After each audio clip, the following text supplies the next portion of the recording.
लेकिन आज चूंकि हमारी शुरुआत जो है रोड सेफ्टी से जुड़ी हुई बातों से हुई है, तो अब ज़रा ये बताइए कि ड्राइविंग सीट पर बैठना तो चलिए एक अलग का मामला है कि वहाँ पर एक्सीलेटर है, ब्रेक, क्लच, इन सारी चीज़ों को कमांड करना है, स्टीयरिंग देखनी है, सामने देखना है। लेकिन जो लोग बैठे होते हैं स्वामी जी, वो बिल्कुल से शुरुआत में तो सीधे होते हैं, और लेकिन जब वो सफ़र लंबा होता है तो बिल्कुल कुंडली मारने लगते हैं, अजीब अजीब तरीके से बैठे रहते हैं। और वो लंबा जब सफ़र होता है तो जब उतरते हैं गाड़ी से तो फिर हालत ख़राब हो चुकी होती है। अच्छा, एक बात और है हुसैन जो कह रहे हैं ना स्वामी जी, जो ड्राइव कर रहा होता है वो तो फिर भी सजग होता है, लेकिन जो उसके बगल में बैठा हुआ होता है, सबसे ज्यादा एक्सीडेंट्स होने पर उन लोगों को ज्यादा चोटें आती है हुसैन, अगर मैं गलत नहीं हूँ, क्योंकि वो सजग नहीं रहते हैं, एकदम लचर ढीले से बैठे रहते बहुत हैं, बेढंगे तरीके से बैठते हैं। सामने वाले फिर भी कुछ लोग बेल्ट बांधने लग गए। पीछे वालों के लिए पूरी दुनिया के देशों में अब बेल्ट अनिवार्य हो गई है, चाहे मिडिल ईस्ट हो चाहे यूरोप हो, हम तो सारी दुनिया में जाते हैं। तो ये जो मैं बता रहा था ना, ये ऐसे ना लेटें, यूँ ना लेटें, यूँ ना लेटें, ये सब तो लेटने का भी तरीका बता दिया।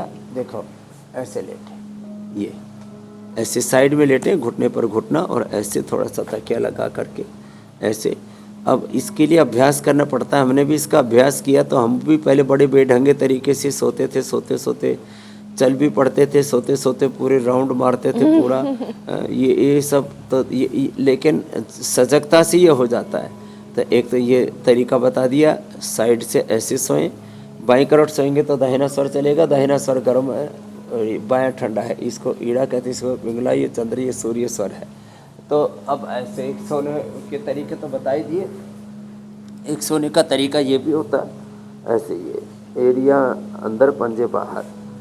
तो चलिए अब इनके साथ साथ अब ये थोड़ा बटरफ्लाई भी जो है ना, ये बॉडी का अलाइनमेंट अच्छा हो जाता है, इससे प्रोस्टेट की प्रॉब्लम भी नहीं होती है, और साथ में कपालभाति हो जाए तो बात ही क्या है। तो पीछे वाले लोग भी सीट ज़रूर बांधें, और आप जो सीधे बैठें, तो सीधे बैठने की एक आदत हो जाती है। हमने यहाँ पर इस अभ्यास को प्रधानता के साथ करवाया है। हम किन चीज़ों को प्रायोरिटी देते हैं, और 99% हमारे बच्चे सीधे बैठने की आदत उनको पड़ जाती है। क्यों?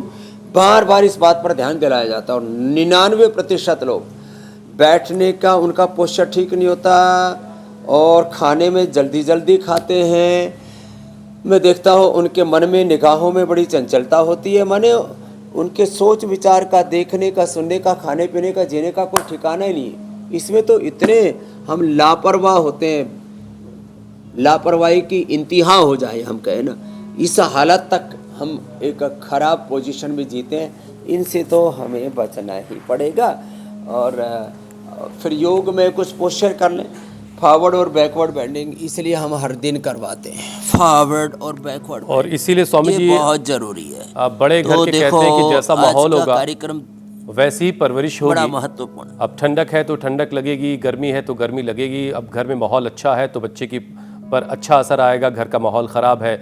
अब ये माहौल सारे मामलों में, अगर घर में योगाभ्यास होता है तो बच्चा अच्छे तरीके से अभ्यास भी करेगा, घर में लोग सही तरीके से बैठते हैं तो बच्चा भी अच्छे तरीके से बैठेगा, अच्छे तरीके से चलेगा और ज़िंदगी में कामयाब भी होगा। तो घर के माहौल को बेहतर कीजिए, ये स्वामी जी के कहने का मकसद है।